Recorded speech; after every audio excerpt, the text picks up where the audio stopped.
Musclemeds is the creator of Carnivor, pure beef protein icing. Beef builds muscle, and Carnivor is the world's #1 selling beef protein. Hey everybody, welcome to episode 2 of Fac Attack, starring IFBB Pro and contest prep guru, Fakhri Muburak. And now, please welcome the man himself, Fakhri Muburak. What's up? Thank you, Ron. Thank you for another week. Everything's good, man. Everything's blessing, man. I can't complain, man. I mean, I'm happy, and everything's good, man. Yeah, you came up with the topic today, and I love it, man. I love it because training is something I could talk about forever. That's my passion. Nutrition, I mean, I don't know. I don't like talking about drugs. I'm not that knowledgeable, but training, oof, good Lord. So let's get into it because that's a major question. Well, first of all, I think people don't put enough importance on training anymore. You know, when you and I started out, that was it. We were all about training our asses off, balls to the wall, heavy weights, getting stronger, getting jacked, getting pumped. There's been sort of a movement, a shift away from that over the past, I'd say 10, 15 years where people say, training's not that important. I remember like the late Boston Lloyd, he actually said training is like third on the list. Drugs, nutrition, then training. Training was like at the bottom. And I'm thinking, no, man, look at all the greatest bodybuilders of all time. Dorian Yates, Ronnie Coleman, these people trained like beasts. And that's what it took. So tell me about your own training history. What kind of training got you the size that you had? Because you still are a big dude, but you packed on at 5'5", you were like 280 at one point, 290. Yeah, my highest weight so my highest weight was about 282. I carried that for about a year. I was mostly always about well, not always. I mean, from 2009 to like 2018, pretty much I was 250, bro. Ron, if I would break 250, I would bug out. I'll get on a scale and be like, oh my God, I'm 250. I got to go and eat. So I was between 250, 270, 275. Yeah. So did you have somebody guiding you in your training when you first started out? How did you know what to do? Were there mentors, books, magazines? How did you figure it all out? What the best style was for you? Well, I started training I started training officially in the gyms when I was 16, but I would like dabble around in the house, and I would have my mother buy me like plates and stuff like that. But what really caught my eye was a couple of tapes from Mike Mentzer. So do you remember those cassettes that he had? Of course, I remember cassettes. Yeah. So Mike Mentzer had a whole series of cassettes about his training. And I remember I got my hands on them, and I would play, I was playing video games at nighttime, and I would listen to the cassettes. And it just all made sense, right? So why is it when people start training with weights, they actually grow? They train with weights, they grow. So don't you necessarily need to keep adding more weight to keep growing, right? So the whole concept of the whole Arthur Jones, Casey Vider, Mike Mentzer, Dorian Yates, and then at that time is when Yates, in the 1990s when I really started when I first joined the gym. At that time is when I think in 1990, Yates finished second to Benaziza, right? Yep. As the night champions. 1990, yep. 1990, yeah. So yeah, he won it in 91, yeah. Right. Then he won it in 91.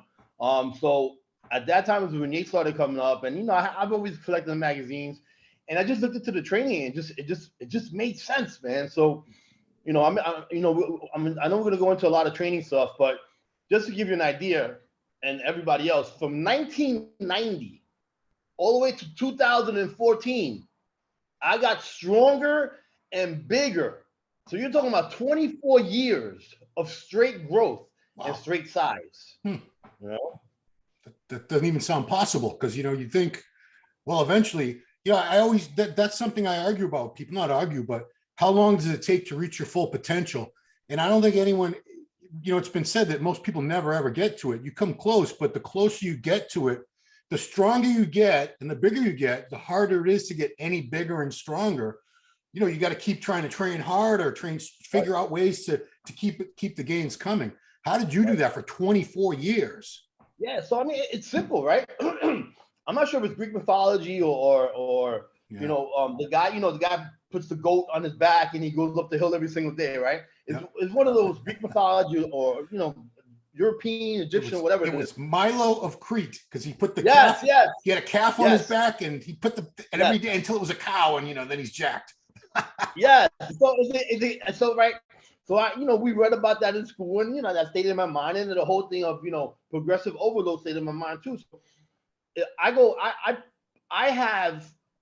I'll tell you right now, I have 17 black and white notebooks, completely filled out from the first day I started training to about 2000 and so from 1990 to about 2011, 12, around there. Yeah. So I had every single workout done. So for example, like I did my first chest workout, right? So my first chest workout was whatever, bench press, incline, dumbbell flies, and dips. So let's say I started at 160 pounds. So when I started training at 160 pounds in 1990. So remember, guys, I trained natural from 1990 all the way to 2000. 1990, I was at 160 when I first joined the gym, January 2nd, 1990. And then in 2000, in June of 2000, when I decided to actually bodybuild and get on PEDs, I was about 195 pounds with 8% body fat. Okay. So being natural 5'5" and 198 with 8% body fat, it's pretty big, man. I mean, you have to be able to lift. So the whole concept of the whole heavy duty principle, again, Arthur Jones, Vidaire, and Mentzer, and Yates, is every single week you have to be able to add at least 1 pound or 1 rep. Yeah. So if you're doing that, think about it. So I'm finishing my workout Monday for chest. I'm saying chest because it's International Chest Day is Monday, right? Yep. So if you do chest on your first day, next week I already don't know exactly. I know exactly what I'm going to do for the next week. So my workout that next Monday has already been thought of the Monday that I finished the workout. So I'm adding, So let's say I did 135 for 12, right? I maxed out at 12. So the next week, I knew I had to go up a little bit more in weight. So hypothetically speaking, let's say it was you have 2.5 pound plates, right? So let's say it was 140 for like 8 to 9 to 10 reps. Then when I get to 140, 8 to 9 to 10 reps, to 12 reps, I know I got to go up to like 145 and 150. So it's not impossible to keep going up in weight, in strength, because the strength is being laid out the way I told you, and the weight's being laid out by eating. It's the whole thing, right? You got to eat, you got to train heavy, and you got to get big. And of course, once I put in the PEDs, that's when I'm not even sure my strength went up that much more, to be honest with you, but it did go up a lot, but not compared to when I first started all the way to 2000. Yeah. So, logbooks, that played a key role. And, I don't know, I've talked to Dorian many times. He has all his books. I have a collection of old books too. And that's a foundation of DC training that was started by Dante Trudel about 20 years ago, is logging all your workouts. And you have to beat the logbook. And, I don't think too many, I see some people doing it, but not a lot of people. You can do it with a phone now. You don't even need a freaking notebook like we had to do. But but my question to that is, eventually everybody would be bench pressing 3,000 pounds and squatting 10,000 pounds if they put weight on every single week for 20, 25 years. Is there a point where you're going to get to the maximum of your strength eventually? I don't know how long it's going to take, years and years, where at that point maybe you need to figure out other ways to stimulate muscle growth? So my max in bench press in let's say flats was I've done 5 plates for 14 reps. You could ask guys like Jeff Long, he trained with me. Guy Cicerino, there's a whole bunch of guys that have trained with me. So like when I say, it's crazy because like I say things nowadays, people are like, show me a video. I didn't record shit back then. Exactly. Yeah. Well, I have people, so I mean, I went up in weight, so I was strong, but I'll tell you one thing, it wasn't just me, because everybody who trained with me in that same exact fashion got stronger, including the guys I mentioned earlier right now, and some of many other guys that I trained with. I mean, they were like, okay, so we do this, well, let's try this instead. And the pounding on the body and the muscle it's just, the body has to grow, right? Because if you're not adding more weight, how the hell are you growing, right? So, you know, when you first start training, let's say I started training at 160. Yeah. And I got up to 200 pounds, and I'm like, oh man, that 200 pounds is fucking heavy, man. So let me do 200 pounds, and then let me do like rest pause, and let me do drop sets and everything else. Well, didn't your body grow all the way to when you bench 200 pounds? So hypothetically speaking, you need to add more weight. You know, I think, Ron, you know what it is? It's fucking scary when you're gonna go on under 500-600 pound squat, right? Oh yeah. It's fucking scary when you have like 5 plates on the bench press. It's fucking scary when you have like 2,000 pounds on a leg press. Yeah. So it takes a special person, man. I mean, I'm not too sure how smart you need to be to do that, but you know, you have to have big heart. And like one of the guys who I'm training now, Danny, which you know, I know you've seen him, and a bunch of guys have seen him on there on my Instagram and on his own Instagram. The kid is fucking strong as hell. And he's following the same training routine, you know, and he's just growing. Yeah. You know, one thing I think it's important to make a distinction is that you were always doing what we call hypertrophy rep ranges. You weren't maxing out. You weren't doing 1, 2, 3 reps with the bench or the squat or this or that. It sounds to me like you were always in that 8 to 12 rep range for the most part. Were you? Yeah. So if you look at powerlifters are bigger and stronger than bodybuilders, bigger overall, right? Yeah. For the most part, you know, but their muscle density, I guess not density, more muscle separation itself, and the definition of the muscle itself is lacking, and that's the reason is because they're not putting enough effort into the rep range, and to validate that, you can see some of the guys that have, you know, have been, you know, world class, you know, Boris, the guy from Sweden, right, or world's strongest man. He recently dieted down. Oh yeah. Yeah, you know what I'm talking about. I forgot his name right now. Did Eddie Hall diet down? There's like Eddie Hall, Half Thor. One of them dieted. Was it Half Thor? Yeah, Half Thor dieted down. Yeah, it was him. Yeah. So if you look at those guys are still strong as hell, but they changed it. They changed their way of training, right? They changed their way to like more bodybuilding, more repetition. Why? Now the question is, this is the main question: why is 8 to 12 the rep range that works? Yeah, well, that's the question I get from everybody. Yeah, and my answer is always, it's not the number of reps, it's how long it takes. It's keeping the muscle under tension. That's why, you know, I use this example all the time. You ever watch Olympic lifting, like in the Olympics? Yeah. You'll see these guys like from Bulgaria, Turkey, that are 130, 140 pounds.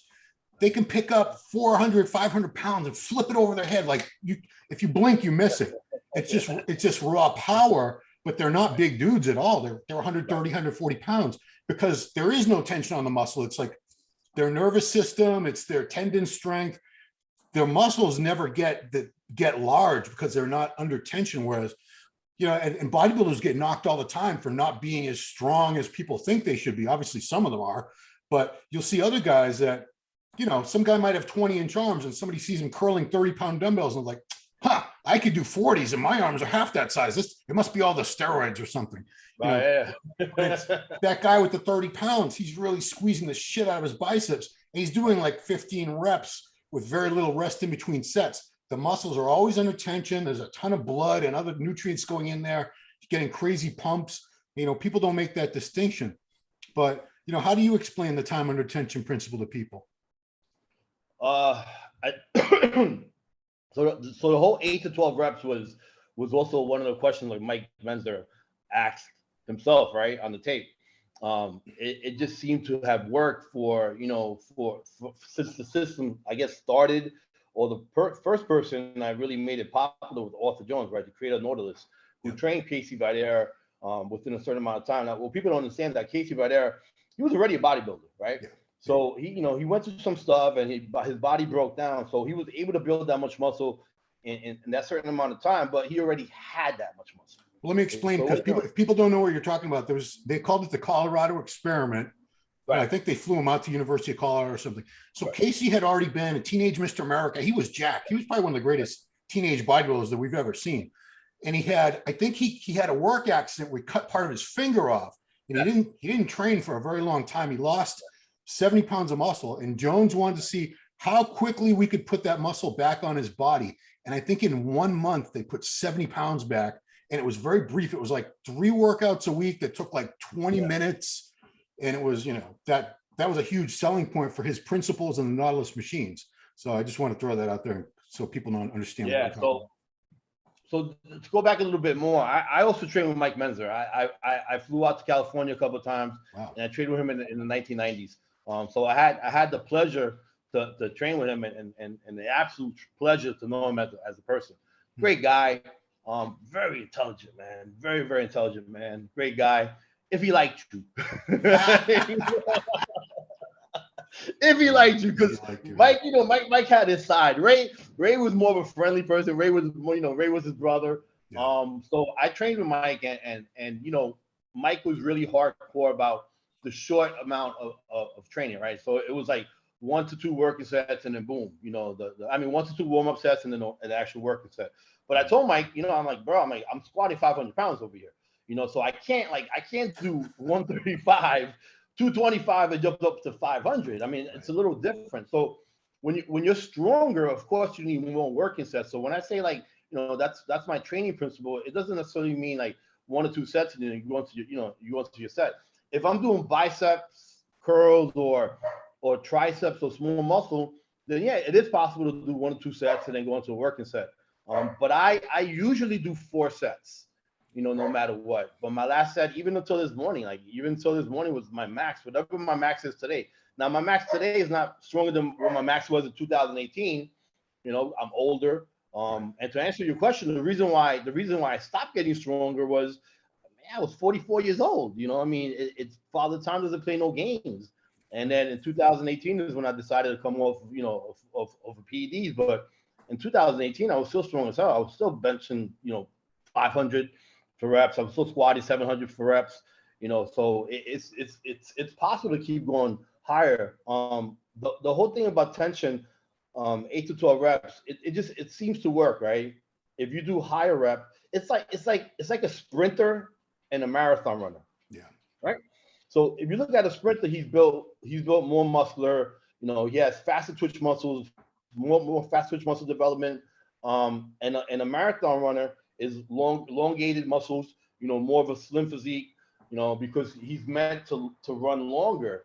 But it's the same thing with lifting, isn't it? Because what makes you faster or makes you a marathon runner is the muscle in your body. The oxygen that your muscles are able to take in, the oxygen that your body's able to take in to perform the way it does. You cannot take, Ben Johnson and make him into, a marathon runner, because it's not going to work that way. His body's built a certain way. Yeah. It's anaerobic pathways versus aerobic pathways, different energy substrates being used and all that. And, I think it's interesting to point out that sprinters, a lot of them have better leg development, especially hamstring development, than bodybuilders. Some of these world-class sprinters have insane leg development. And I don't know how long a 50 yards, I don't know how long it takes. They're only running for what, like 5 seconds or something? Yeah, so I ran track in high school. I actually ran Penn relays, which is like the Olympics of like high school. That's like the biggest meet there is in high school. So I ran Penn relays in 1989.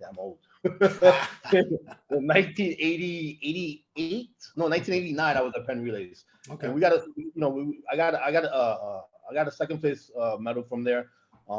My 60-yard dash, not meters. My 60-yard dash was 6.3. Okay. My 100 meters wasn't great. It was about 11, but my 200 meters was really good. It was like 21.9. So yeah, my development, I guess, could also be, taken all the way back to when I was sprinting, because as I couldn't run long distance no matter what I did, So my body was meant for sprinting. Yeah, if you ever see like speed skaters, again, the leg development on speed skaters is insane. It's way better than most bodybuilders. There's an Austrian, I think he's an Austrian bicycle champion, whatever that's called, cycling. You ever seen pictures of this guy? His legs are like Tom Platt's. It's ridiculous. But you can imagine it, because I've even seen people that from spinning classes, they get these massive quads and calves, and they don't even ever go out on the weight floor.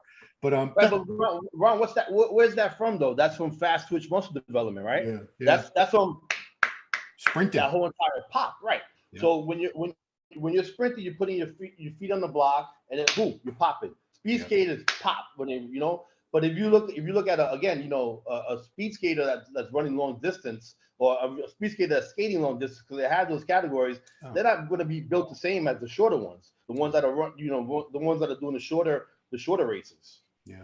Well, you bring up something else with leg training, because we talk about 8 to 12 reps for the upper body. And I remember, Dorian was really adamant that the lower body shouldn't do a lot more reps either. He was like 10 to 12 reps for legs. He thought 15 was way too many reps. I'm thinking, I know a lot of guys who do really well on 15, 20, or even more reps. Where do you feel the optimal leg range, or is it both types of reps? Should you do like 8 to 12 and 12, 15, 20, a mix of reps for the legs? So your bottom half of your body is very interesting, right? Calves and legs and the hamstrings included, because you're on them all day long, right? So you're on, people are like, well, I want to develop my calves. So, I saw people doing like 30 rep training for calves. I'm like, yeah, but you're on your calves all day long. So your calves are used to, doing a certain repetition, and they're used to carrying your body, right? Yeah. So why would you do higher repetition if you're walking on your calves all day long? You need to do higher weight with lower repetition. Again, explosive, boom, boom, boom, explosive movements. Leg training to me is the same exact way, right? So you're walking on your legs all day long, up and down stairs. So it's high repetition, right? Just normal life, just normal walking around. You're walking around with, you're doing a lot of walking around. Yeah. So with leg training, I agree with Dorian. I mean, 8 to 12. I mean, if you're doing 8 to 12, you're maxing that shit out. And next week, you ready, you wrote that in your book that, you did 12 reps with 405. Next week you gotta come back and do, whatever, 407.5 or 410 on a leg press. And that's how you go up. Yeah. I mean, did you ever try like higher reps to see just what would happen for your legs? It just doesn't make sense to me. So like, if my chest sucked, right, as a bodybuilder. Okay. Yeah. I didn't have the best chest. I bench pressed the shit out of fucking weight. I was strong, and with chest, I did try different things, rest pause and stuff like that. It didn't change much. What did change much was as I got bigger and I got stronger, my chest grew a little, my chest grew more. With legs, my leg development was always there. I was always the guy I was always the young kid with big legs. And again, it goes back to playing sports, right? I was always fast. I was always very explosive in whatever sports I played. I was a running back when I was younger. So just fast twitch development and my body was just built that way. Yeah. I'm also short. I'm also 5'5", right? So I mean, I have to have some type of muscle. But no, and it doesn't make sense, to me to do high repetition. It just doesn't. Okay. Because at what point do you max out? So if you're doing high repetition, let's say you're doing, so I've done 5 plates for like 22 reps, right? Yeah. I have a video on this on YouTube with doing like shoulder presses with 150 for like 24, 25 reps, whatever it is. I mean, I know eventually I did 32 reps with 150, So when you feel comfortable with a weight, but Ron, that's you're talking about 500 pounds for 20 reps in the squat.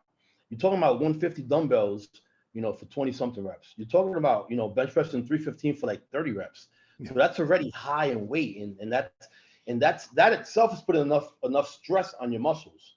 See, that's where it gets confusing, because if it's really that heavy, you wouldn't be able to do that many reps. You know what I'm saying? Like Ronnie did everything he did on the videos, like 12 reps. I don't know. He loved that number. Yeah, so we all do it. He'd do the flat dumbbells for sets of 12, 200-pound dumbbells, inclines. And I'm thinking, that's great. But I bet if he had gone to 250s, he still could have got probably like 7 or 8 reps. And would that have been better? I don't know. Because when you hear heavy weight for high reps, in one way, it doesn't make sense, because if it's that heavy, you wouldn't be able to do that many reps. But I hear what you're saying. 500 pounds for 20 rep squat is insane. But that person, in your case, I bet you did 700 for 10, something like that, right? Yeah. Yeah, the most I've done with squats 495, which is 5 plates, right, depending on the bar. Yeah. I've done 24 reps with 495. I've done 15 reps with 585. 700 pounds. I've done about 8-9 reps. It doesn't go up. It's not. It's it doesn't quite calculate that way. You know, We're you have being ridiculous. gravity. You know, you have fear. You know, you got a lot of shit going on right there. Yeah. So we're talking mostly to the beginners or the intermediates today, and how can they stay safe? I mean, looking back, my joints are, a lot of them are in really bad shape right now. What would you suggest to these people? Because we do want them to get progressively stronger and practice that progressive overload principle, but you don't want them to be, I'm 53 and this shoulder is junk, my back and my knees and wah. I could cry all day. But could that have been prevented? Are there some things you would have done differently yourself? Maybe warmed up more, stretch more, anything you would recommend? Yeah, obviously, I mean, warming up is a big thing, right? So you have to warm up no matter what.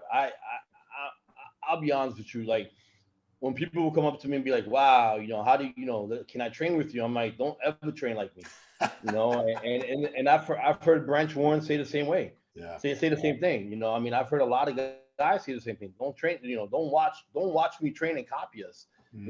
I'm 49. I've been training since I was 16 straight, pretty much, man. I mean, if you're talking about, it's gonna be 33 years soon in January. Yeah. I've probably, in 33 years, I've probably taken a year off completely. So break that down into 33 years. You're talking about a couple of weeks a year, a couple of months a year, if that. Yeah. But no, I don't have no injuries, man. Like, I don't, and I'll be quite honest with you too. Like, the guys who have trained with me, like, the guys who are, my training partners from back in the days. My best friend, Juan Carlos Fernandez, he's one of them. He has no injuries. I guess, I mean, we warmed up enough. Not to say that you're not going to get injuries, because some people get injuries no matter what, right? But I've been blessed. I've been really blessed. But for the young people out there, yeah, of course, warm up, and then go up slowly. Up slowly. Like, if you go up, think about it. If you put in 1 or 2 pounds per week on a lift or a couple or 1 or 2 reps, that's a lot of reps and a lot of weight in 1 year. You don't need to bench 150 to 200 in 1 year. It's probably going to happen when you first start, because that's going to be your biggest growth spurt, right? Yeah. And your biggest growth strength in the first few years. But I also think, what makes people stop lifting that much is what they see. So they see this big guy in the gym who's only doing 4 or 5, So, man, I could only do 4 or 5, or they see this guy on now, on social media, this big fucking guy who's doing whatever, 500 pounds on a certain lift. Man, that guy is so big. Like, I never looked at anybody that way. As an NPC bodybuilder, I didn't care about anybody competing in NPC. I just did it.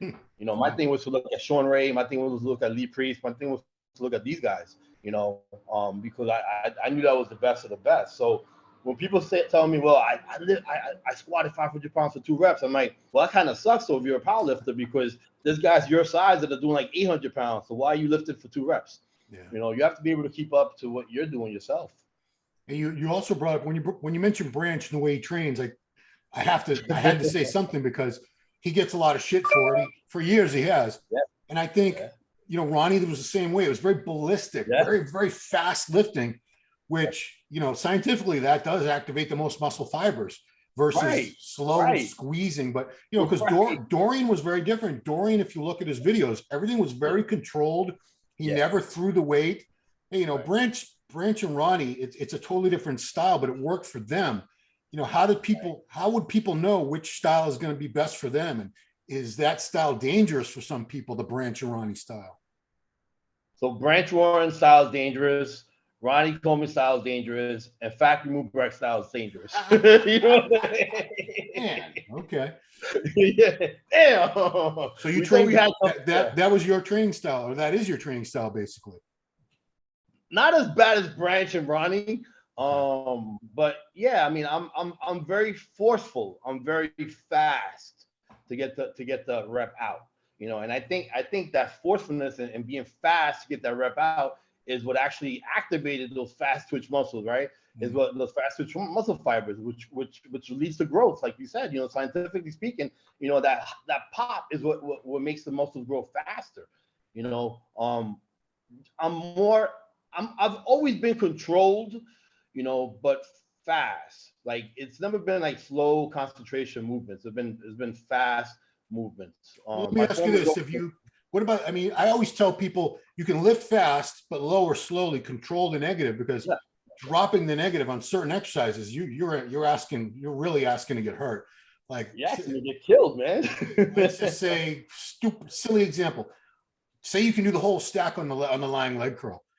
Come up fast. If you drop that shit fast, you might tear your whole hamstring off the bone versus lowering it slow. So, but then people say, what about just doing everything very slow? Which I feel that really limits. You know, you're not going to be able to lift that much weight if you're going that slow all the time. You have to have some speed. So do you believe in something in the middle? What do you as far as like a rep tempo? So I have a saying: don't work out before you actually work out. So by saying that, this is what I mean. If you're doing very slow movements, not on the way down, right? Because on the way down you have to control it, right? Yeah. And on the way up you have to control it too, though. But if you're doing very slow tension movements, you're gonna get the muscle fatigued a lot faster, right? So let's say I'm benching, 135. I'm 135. Yeah. I'm not going 135. Like really, what I'm saying? Because that's gonna fatigue the muscle. So if you fatigue the muscle, you're actually working out before your working set. So again, everything that I do is on a last working set. So that's the most important set, right? So what's the most important set? The 500 pounds or the 300 pounds? The 500 pounds for 8 to 12 reps if you can do it. Or guys, when I say 500 pounds, I'm not saying go up to 500 pounds fast. I mean, whatever you could do. So we're not all built the same. We're built different, right? Yeah. I'm strong. I was probably one of the strongest bodybuilders there were, period. Yeah, right? I mean, 500-pound bench is elite. I don't see. Yeah. I rarely, back in the day, more people were into benching, but I rarely see anybody can do that anymore. Very rare. You know Rob Lopez from Jersey? Yeah, of course. Yeah. So Rob was one of those guys that, I saw at the clubs when I was younger, and he's been around for a while. And Rob had an amazing physique, and I love Rob to death, by the way. Rob had an amazing physique. So I remember I started working out, and you remember Sound Factory. Everybody would go to Sound Factory. I love that place. I was like, I was crazy, right? So I would go to Sound Factory when I was like natural, right? And I would see Victor Martinez, King Kamali, Chris Cormier, Rob Lopez, everybody there, right? So everybody would take off the shirt, walk with guys. If you don't know what Sound Factory is, you're probably never gonna experience it in your whole entire life. But look it up. It was a club in New York City. It was fucking insane. Yeah. So I would see these guys at the clubs, and I'm like, man, I want to look at these guys. And Rob had that physique I wanted to look like, right? So I remember, Rob was very supportive of my bodybuilding career, and after I turned pro, years after I turned pro, he wanted to come back, and I was like, let's get together, let's work out. But so I was so like focused on that one chest day, my whole time I gotta show Rob what I could do. And I was already a pro, like I was already in the industry. I had a contract with you guys. I was already by myself, Fakhri Muburak. Yep. And Rob came, and I remember I did 5 plates that day for like 16 reps. He was just like, so I knew he was looking at me, right? And so I got up and I walked away. I was like, yes. I did it for Rob Lopez. Oh, man. But yeah, I mean, it's just a matter of you have to be able to lift what you guys can lift. Don't go by what somebody else does. Another thing you brought up there is worth talking about is, say you're doing 4 sets. Do you take all those sets to failure or only the very last set? No. So again, you don't want to work out before you work out, right? So if you're doing 4 sets, the first 3 sets are actually all warm-up sets. The first warm-up set could be, it can be 15 to 20 reps. That's fine because you need to warm up, right? Yeah. And sometimes if I don't if when you're really fucking big, you're tight as hell, right? Your muscles are tight, you're walking around, you can't even freaking move and shit. So sometimes I would take 3 sets to warm up, but three of my first sets. So on the bench press would be 135. On a squat, I would always warm up with the plate, and I would go train with people. They put on 2 plates. I'm like, what are you doing?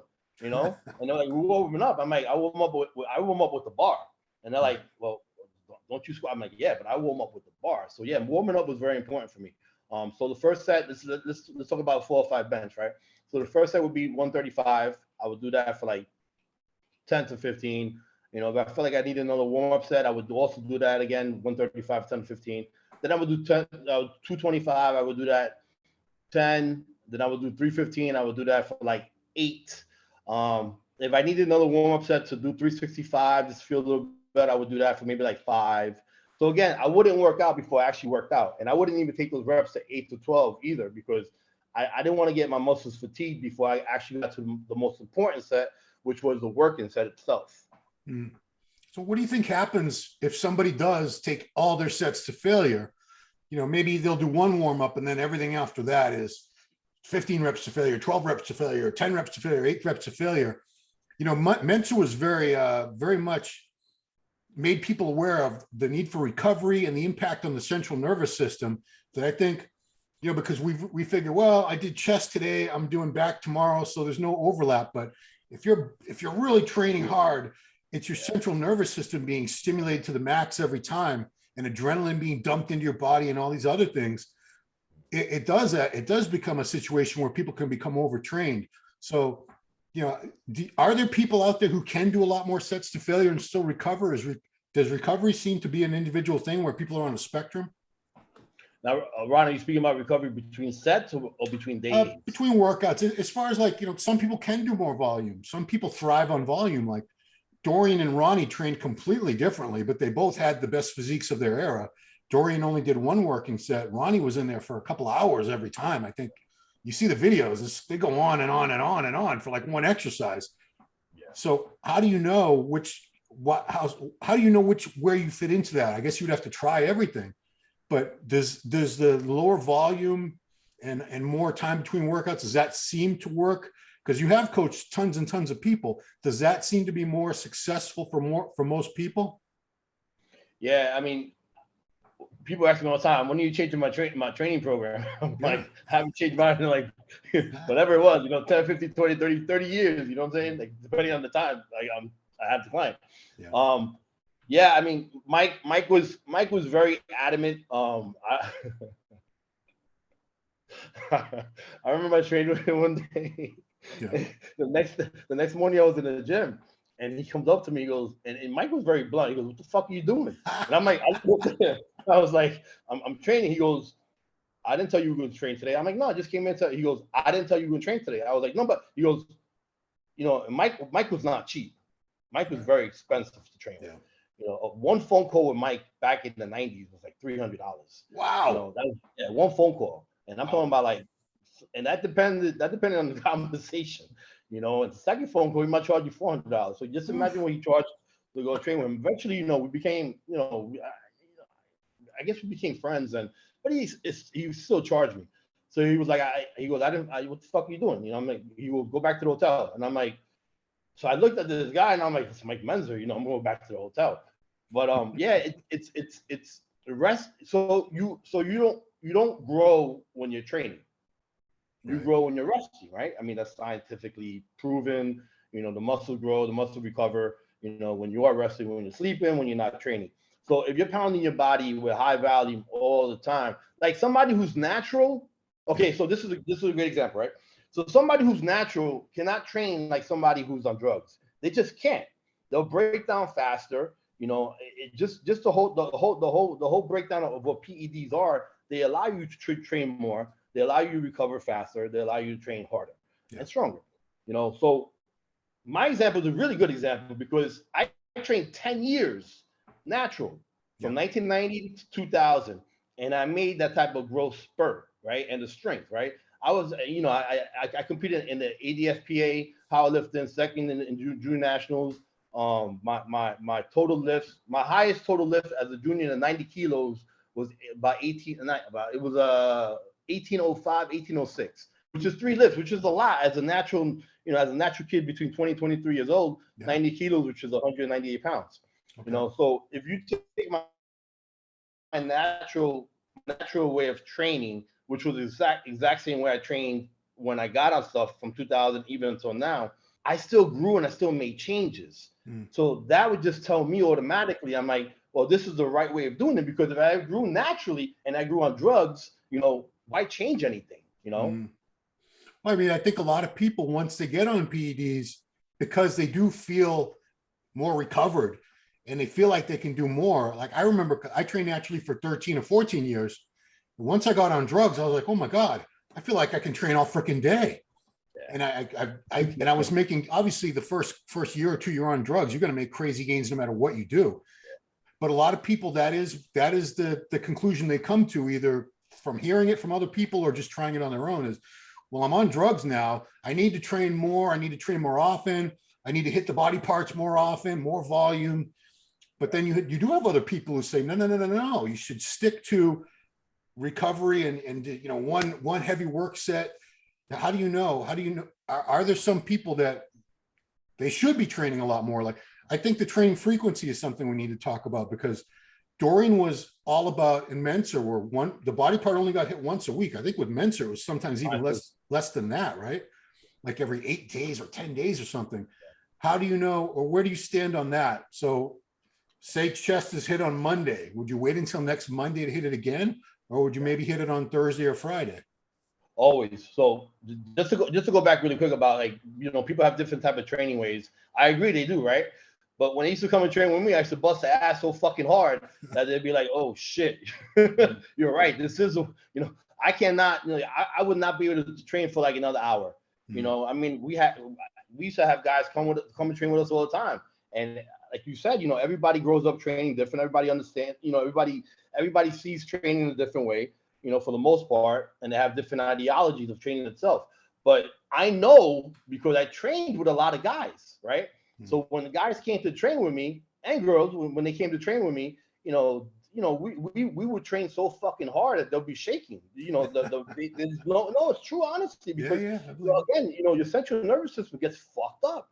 You know, I mean, you have guys, you know, going to vomit. You know, you're not even on your working set yet, right? Yeah. You know, or oh man, bro, my back is killing me. I can't continue. I'm like, we just squatted. We just have like 4 other leg exercises to do. So as far as, like, you know, me sitting here and saying, well, this is the way to train, this is the way to do this, I'm just telling you from my experience and the experience I've had training with other people coming to train with me my way. You know, Ron, who cannot train 3 hours in the gym? Like, who can't? Like, we all can. Yeah. You know, we all can go. You know, we all can do 30 reps on the weight. We could all stay in the gym 3 hours a day. We all can, but not everybody could push themselves to maximum weight and to failure. That's one thing. Again, I'm gonna say it again. We could all be in the gym 5 hours a day. If you don't have a job and nothing to do, we all can. But not everybody could push themselves that hard.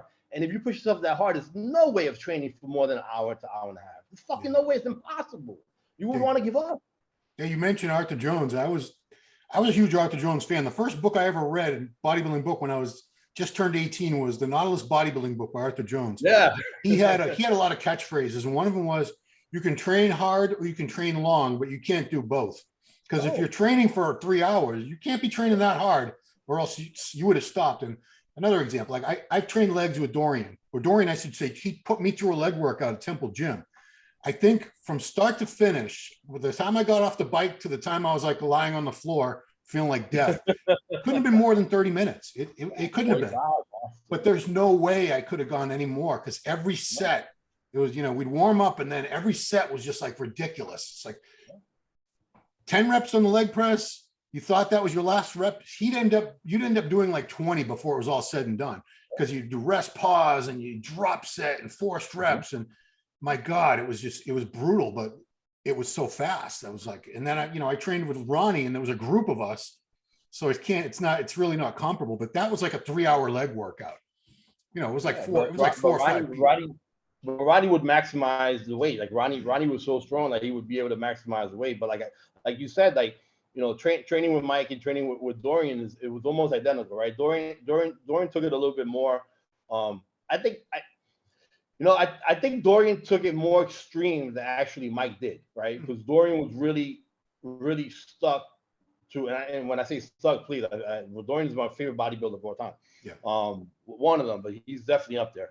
You know, when I say stuck, I mean he was stuck in his principles, and being stuck in his principles, he fucking worked, right? Yeah. If you're stuck in something that's working and you're the best in the world, so be it. You know, but yeah, you're right. You cannot, like, you could train long or you could train heavy and short. You can't do both. you know, and again, you're gonna grow more by lifting more weights. It's just common sense. The more weight you lift, the more you're gonna grow. So that brings up one, maybe this will be the last thing we talk about is, do you ever give people breaks or yourself breaks from heavy weights? Because like Dorian, I personally think Dorian would have kept winning Olympias if he hadn't gotten hurt. He won 6. I think he was good for 8 or 9. I mean, I don't know. Who knows what would happen? Ronnie was coming up. You had Ronnie coming up. Ronnie coming up. So I don't know. Maybe, probably not. But it was the fact that he pounded those heavy weights, and he never went lighter. I don't think he took much time off training ever. Do you feel like people should back off on the weights sometimes, or take breaks from training, or just keep pounding those heavy weights and just hope for the best? I did.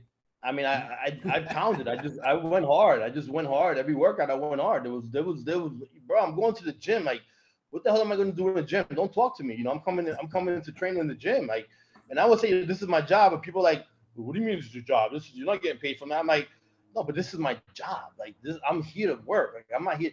You know, and I would tell people, I'm like, you know what? I'm like, give me your business number. That way I could call you tomorrow at your job, you know, and ask you fucking questions. But no, I mean, myself specifically speaking, I was able to handle the poundages. I was able to handle the pounding itself, you know, year after year, workout after workout, year after year. So yeah, I always train strong. I always train. Now, did I go up? Did I take rest? So what I would do is every 6 weeks, I would take a body part off. Oh. So I wouldn't take a whole entire week off or whatever. Every 6 weeks, I would take a body part off. So whatever it would equate to, you know, to an off day meant a lot. So I would train Monday, Tuesday, off Wednesday, train Thursday, Friday, and I was off Saturday and Sunday. Yeah. If I felt like if we had a destructive, nasty, disgusting leg workout on Monday, you know, then yeah, I might have to take, you know, Tuesday off. But my Tuesday was chest. So I trained legs on Monday, so I killed my lower body, and then I would come and train chest on Tuesday, so it wouldn't affect, you know. And again, I was also sleeping well, I was eating well, you know. That was my life. My life was to lift. My life wasn't to do anything else. It wasn't to take pictures with tripods and fuck around and, you know, walk around with tank tops and all the other shit. My shit was to train hard, man, and that's what we did. The Gymshark tank tops. But yeah. really quick, the thing with training is that you cannot write the same book and have people buy it over and over and over again, right? Yeah. So if everybody's training the same exact way and you want to break into the industry, as a trainer, which we see a lot of people nowadays have Instagrams like, well, this is for like the everyday person, or some like really strange shit that people do. I saw one guy put up, you know, your most important meal of the day, your biggest meal of the day should be your nighttime meal, not your breakfast. It should be nighttime. Yeah, this guy has like a whole bunch of, he has more followers than I do, you know. He's talking about how your cortisol level is the lowest in the morning, so you should have less food in the morning and more food at nighttime, and you're not gonna really hold body fat if you do that. I'm like, that makes absolutely no fucking sense whatsoever. But what that does is it allows the normal person to say, you know what, I could eat shit at nighttime, you know, and I could pay this guy because this coach is telling me I could do this. Yeah. So it comes the same way of training, right? If you're teaching the same training programs, you know, and most of these guys that I know that are around, they trained a certain way to get to their size. They didn't train, you know, the way they're professing or the way, you know, they're writing books and stuff like that. So it just goes, you cannot write the same book over and over and people are going to buy it. But what's the right way of doing it? I mean, the right way of doing it is what you've seen in the past. And it's 2022 right now. Yeah. The best Miss Olympia we ever had started his reign in 1998. Ronnie. Yeah. Ronnie. So you're going 24 years and the best Olympia still started his reign in 1998. When has that ever happened? You know, so that tells you if bodybuilding is evolving, is it really evolving? Because if you take, yeah, you say no, right? So I'm the same way. So if you take like I saw pictures of Rami the other day, you know, Rami's fucking looking crazy, right? And then I saw an interview from Ronnie, and they asked Ronnie, well, what body parts would Rami beat you in? He was like, what body parts wouldn't I beat him in? You know what I'm saying? That was my interview with him. It was that one. Yeah. So it was, yeah. So that's what snippets of it. So that's brawny for you. But if bodybuilding is evolving and evolution is the way to change through training, through dieting, stuff like that, why aren't the bodybuilders better? Who's beating Ronnie nowadays? Who's beating Flex Wheeler nowadays? Who's beating Nassau nowadays? Who's beating a lot of these guys? Chris Cormier was not known to have that wow factor in none of his body parts. You know why? Because he was almost perfect in every body part. Yeah. So where are these guys placed to? So evolution of training and evolution of drugs and everything else, it's not evolving. It's just you have to change it to be able to sell yourself. And that's why there's a lot of new shit out there. Yeah. One last thing is machines versus free weights, because a lot of people have gotten away from free weights. You don't see, I shouldn't say that, because of the Instagram, a lot of people like to post their squats and deadlifts and this crap now. But there's a lot more options now in every gym. Every gym's packed with every piece of equipment. You could do chest for a year and never touch a dumbbell or a barbell if you wanted to. There's all kinds of shit. Same thing for legs or everything. But do you still believe that all these advances we've had in training equipment, do you still believe that barbells and dumbbells are the best tools? Yeah. So my first two exercises, a very body part would be a compound movement. So it would definitely be a barbell dumbbells. It just would. Again, I'm gonna give you a really good example myself. Over the a couple of years ago, I got lazy. Yeah, Fakhri got lazy. So Fakhri would go to the gym and he would do machine bench press, machine press, incline and this and that. And I looked at myself in the mirror one day. I'm like, God, I'm getting old and I'm off of stuff. So yeah, of course I'm not gonna look the way I used to. But then I started going back to free weights. I started putting back the bench press. I started putting back incline curls, dumbbell curls. I started doing barbell curls. I started doing more free weights overall, and my body changed. My body just changed.